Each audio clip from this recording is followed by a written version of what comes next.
A primavera está a chegar e com ela novos ritmos de leitura. Leia artigos de opinião e receba acesso antecipado a todos os episódios de Podcast Plus.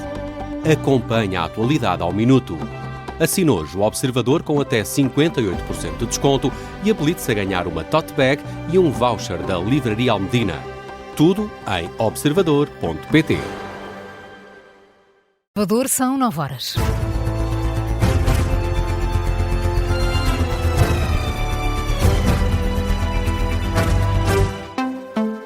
Jornal das 9 com Carla Jorge de Carvalho. Morreu o antigo gestor do Banco Espírito Santo, José Maria Ricciardi, tinha 71 anos. A notícia foi avançada pelo jornal Eco, entretanto confirmada pelo Observador. Ricciardi dedicou grande parte da vida profissional ao setor da banca, em especial ao Grupo Espírito Santo. Carlos Pedro.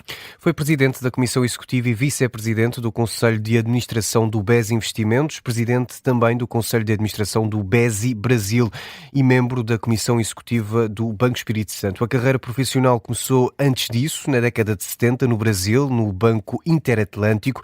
Depois, aí sim, começaria a aventura pelo Grupo Espírito Santo da própria família. O banco acabaria por falir devido a graves problemas financeiros. Deu também origem a um mega processo na Justiça que obrigou José Maria Ricciardi a testemunhar em tribunal contra o próprio primo Ricardo Salgado. Ricciardi foi uma das figuras centrais na reta final da vida do BES, denunciou práticas irregulares no banco e contestou a liderança de Salgado. Em 2023, em entrevista ao Observador, admitiu que o primo tinha tentado pressionar num jantar em 2014, perguntando-lhe o que é que queria em troca de silêncio. Carlos, e fora do setor da banca, José Maria Ricciardi foi também um nome ligado ao Sporting. Desde logo porque é sobrinho neto do sócio fundador do clube, José de Alvalade, sempre com as contas em mente. Foi membro do Conselho Fiscal do Sporting nos mandatos de Pedro Santana Lopes, José Roquete, Dias da Cunha, Soares Franco, José Eduardo Betancourt e também Godinho Lopes. Em 2018, perdeu as eleições para a presidência do Sporting, sendo derrotado pelo atual presidente Frederico Varandas. Carlos Pedro, a recordar aqui José Maria Ricciardi, que morreu hoje aos 71 anos, vítima de doença prolongada. Em direto connosco agora neste jornal está o redator principal do Observador, Luís Rosa. Bom dia, Luís. Bom dia. Ricciardi, acabámos de ouvir, foi uma figura central no processo que levou à queda de Ricardo Salgado e do BES.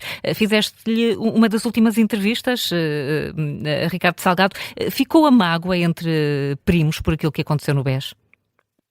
Sim, havia uma grande mágoa da parte de José Maria Ricciardi, em primeiro lugar porque José Maria Ricciardi tentou suceder a Ricardo Salgado com o apoio da família e Ricardo Salgado torpedeou essas intenções, nunca quis, não aceitou e na entrevista que nos deu em 2023 até revelou que Salgado tinha feito algo que se pode dizer que era uma tentativa de corrupção, uma espécie de proposta.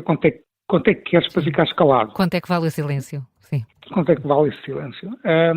E José Maria Ricciardi, de facto, sempre teve a convicção de que teria conseguido salvar o BES se tivesse conseguido substituir Salgado ainda em 2013, que era essa a intenção dele, não propriamente em 2014, mas ainda em 2013. E a verdade, pelo que sabemos hoje, é verdade que em 2013 o banco já tinha, o Grupo Espírito Santo provavelmente estava falido, mas o banco ainda não tinha sido tão afetado como foi mais tarde, com as investigações que são hoje públicas, quer do Banco de Portugal, quer do Ministério Público.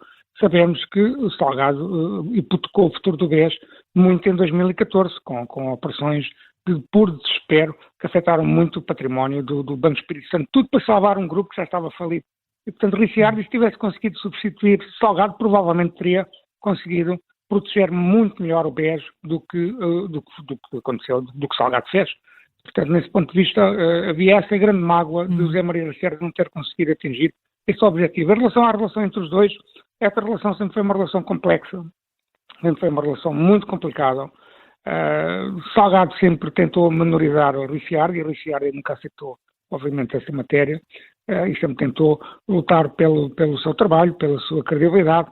E Ricciardi, nessa entrevista que nos deu em 2023, ao fim e ao cabo, a grande mágoa que existia é que ele não perdoava Ricardo Salgado pelo facto de ter feito a gestão que fez.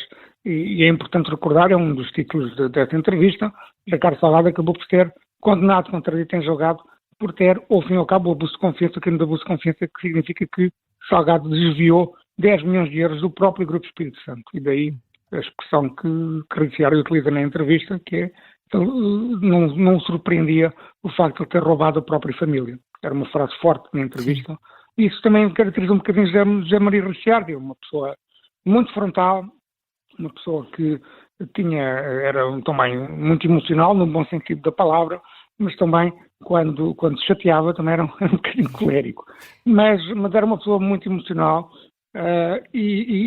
mas que era um empresário que fez uma boa carreira, fez um bom trabalho no Banco Espírito Santo de Investimento.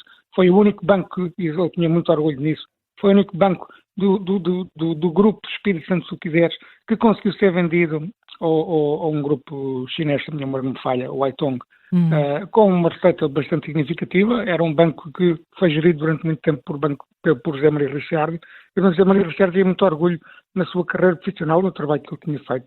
Mas era, de facto, uma pessoa extraordinária de conhecer, porque era muito comunicativo. Eu falei muitas vezes com ele, não só nessa entrevista, como também em encontros privados, e falei muitas vezes com ele nos últimos 10 anos, e era alguém com quem era muito fácil falar, muito comunicativo, muito alegre, muito extrovertido, e de facto é uma notícia muito triste, esta com que iniciamos este ano. E como aqui recordas, terá ficado muita mágoa ao fim de todo este processo do BES, não só pela questão profissional, mas também, naturalmente, pela relação familiar. Luís Rosa, obrigada por teres recordado aqui esses momentos que partilhaste com José Maria Ricciardi, que morreu hoje aos 71 anos. José Maria Ricciardi, que foi também membro do Conselho Fiscal do Sporting Clube de Portugal. À banca junta-se também esta paixão pelo Sporting, junta-se a este Jornal das 9, Dias Ferreira. Foi também dirigente do Clube de Alvalade. Dias Ferreira, bom dia, obrigada por estar connosco. Começo por lhe perguntar precisamente que memória tem e o que é que recorda de José Maria Ricciardi como adepto e pelo amor ao clube. Ora, em primeiro lugar, foi surpreendido esta manhã com esta tristíssima notícia, embora, enfim, de algum modo, que acabou com um sofrimento grande. Claro, estava doente já há algum tempo. Exatamente, já há bastante tempo. Ele foi perseguido por esta maldita doença. Portanto, fui surpreendido esta manhã com uma notícia que não será uma surpresa. Infelizmente, José Maria Ricciardi era um dos grandes amigos que eu tinha, e que eu conheci no Sporting de Portugal, e que apreciava muito o seu sportinguismo, e ainda agora o jornalista que estava a falar, uma característica que era, efetivamente, ele era muito emocional a discutir qualquer coisa, e por isso muitas vezes as nossas discussões eram dois emocionais a discutir o Sporting, dois sportinguistas a discutir emocionalmente o Sporting, e às vezes a gente ultrapassava aquilo que era legítimo, ou aquilo que seria lícito entre os dois amigos, mas voltava tudo ao mesmo, porque ambos compreendíamos que era uma questão de feitio. Imagino que tenha visto muitos jogos do Sporting perto dele. Sim, alguns, quando estava na tribuna, o camarote do Espírito Santo era ali bem perto. Não, mas vivi com ele muitas situações, inclusivamente em 2018 fomos candidatos à presidência do Sporting, portanto tivemos algumas discussões, mas o que permaneceu sempre foi uma boa relação, uma boa amizade, e por isso é com muita tristeza que vejo partir, sobretudo porque, enfim, sei que ele tinha dois sonhos principais, um deles era realmente ser sócio do Sporting, e podia ter sido, talvez noutra ocasião, se quisesse, mas achou que se calhar que era preferível e que podia, melhor de uma posição no Conselho Fiscal, ajudar o Sporting, e ajudou. E o outro sonho que ele tinha, que me confessou várias vezes nos últimos tempos, foi que realmente queria reconstruir o nome do Espírito Santo, não é? da família Espírito Santo. Não fez nenhum nem outro, terá prestado grandes serviços tanto de um lado como no outro, e sobretudo tenho a certeza que deixa muitos amigos. E onde quer que seja, a única coisa que eu lhe desejo é que descanse em paz. Dias Ferreira, muito obrigada por ter estado connosco também neste Jornal das 9 da Rádio Observador. Dias Ferreira foi antigo dirigente do Sporting, que partilhava com José Maria Ricciardi o amor ao clube. Ricciardi tentou concorrer à presidência do clube, acabou por ser derrotado pelo atual presidente Frederico Varandas. A mágoa fica de não ter conseguido assumir a gestão do Banco Espírito Santo. São agora 9h10. Carla, antes do explicador, que outras notícias marcam esta manhã de quarta-feira? O Presidente da República, António José Seguro, convocou a primeira reunião do Conselho de Estado para o dia 17 de abril. A informação acaba de ser avançada numa nota da Presidência. A reunião está marcada para o próximo mês, pelas 3 da tarde, no Palácio de Belém. O tema será segurança e defesa. O Irão rejeita negociar a paz no Médio Oriente com os Estados Unidos, mas terá feito exigências a Washington, exigências que passam pelo encerramento de todas as bases militares norte-americanas no Golfo, é o que conta hoje o Wall Street Journal. Enquanto isso, a versão oficial de Teherão é que não mantém qualquer tipo de negociações com Washington, e isto apesar do plano de 15 pontos que já foi entregue ao Irão. Entretanto, continuam os ataques. O Iraque é o mais recente país a ser atingido num ataque aéreo contra um hospital militar que pertence às forças de mobilização popular do país, do Iraque, um braço do exército iraquiano ligado ao Irão. 7 militares morreram. O primeiro-ministro do Iraque anunciou uma reunião de emergência com o Conselho de Segurança. Pedro Sánchez está neste momento a ser ouvido no Congresso sobre a posição crítica que o governo espanhol tomou face à guerra no Médio Oriente. O chefe de governo espanhol volta a classificar o conflito de Estados Unidos e Israel com o Irão como ilegal e um desastre absoluto.